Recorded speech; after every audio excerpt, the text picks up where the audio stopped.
Welcome to my class, students. It's class 8, English Lit 1. We are doing the poem, The Ant and the Cricket, and in the last session we did the poem itself. You know what was the poem? The poem is about an ant and a cricket, and represent a set of people who are very careful about future, who always think of saving money, saving food, everything to face the adverse situation. And cricket are the set of the people who are very carefree about their future. They are always indulging in merriment. They don't care about their future and adverse time. So what happened to those people? Like cricket, they will have to go to some person to borrow or lend. But it's not possible all the time that they will get money. They will get some help from the person. So what happened? Due to this, they may suffer and their hardship increase. So we should always be care about our future. Now the question answers. The cricket says, "Oh, what will become of me?" When does he say it and why? The cricket said the given line when it found that its cupboard was empty and winter had arrived. It could not find a single crumb to eat on the snow-covered ground, and there were no flowers or leaves on the tree. So I have shown you the snow-covered ground, and I have shown you how he was facing the hardship of winter days. It wondered what would become of it because it was getting cold, and since there was nothing to eat, it would starve and die. So what is the thing? Cricket should not be surprised at the arrival of winter season. It doesn't come all at once. We know the sequence of nature. Spring, summer, and then winter comes. There is no sudden arrival of winter. So when we know the time will come when we cannot find any food, we cannot find any shelter because due to rain, so we should prepare our future by collecting food, by securing our future during the present time, during spring and during that summer time. What happened? Cricket always sang and it spent the entire 2 months lazily in merriment. And so winter came, he didn't find anything in its cupboard because he didn't collected anything for his winter season. So it's very, very surprising that he wondered. The cricket wondered that what would become of it. But it was nothing of being wondered. It was nothing to being surprised because it was the sequence of nature. Winter has to come and winter had come. Then next question. Find in the poem the lines that mean the same as neither a borrower nor a lender be. See, this is a line written by Shakespeare also. Neither a borrower nor a lender be. When you go to some shop, it's always written, we don't lend money. We don't borrow anything. So, please pay and then you take the thing. So, the same thing is here. The lines in the poem that mean the same as neither a borrower nor a lender be are, but we ants never borrow, we ants never lend. So, ants are so self-sufficient creatures, so hard-working creatures.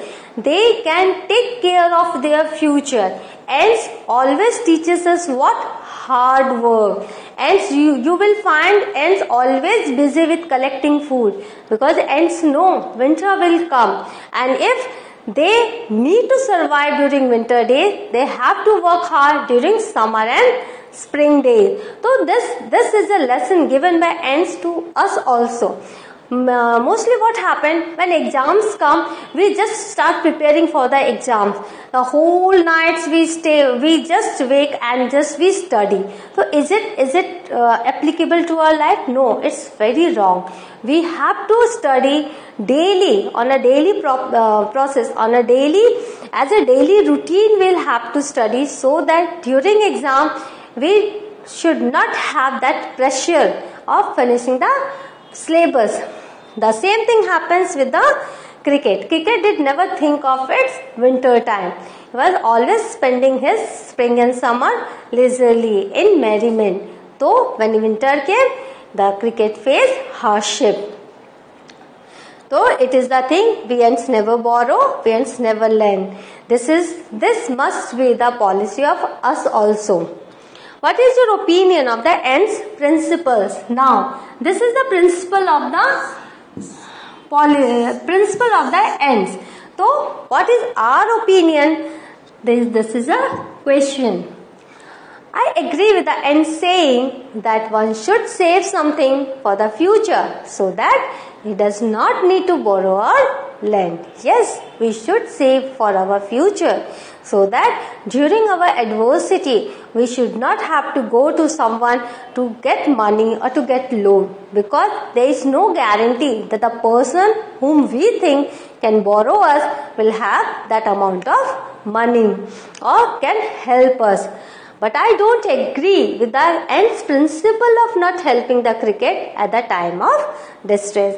Okay, the ant didn't help the cricket, but the cricket was who? Cricket was ant's friends. And in hope, cricket went to ant's house to get some help. When a needy person comes to our door, we should help the needy person. But the ants could not do this, because if the ant would give food to cricket, the ant might have to face the hardship. It must have the shortage of food for ants and its family. So what did ant suggest to cricket?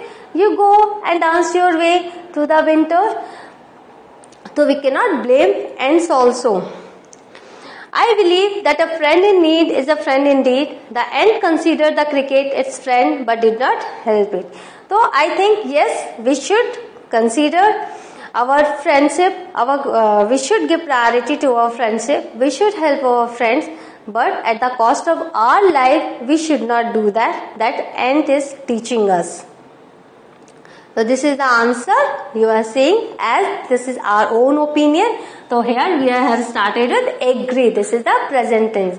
I agree with the ant saying. Now, the ant tells the cricket to dance the winter away.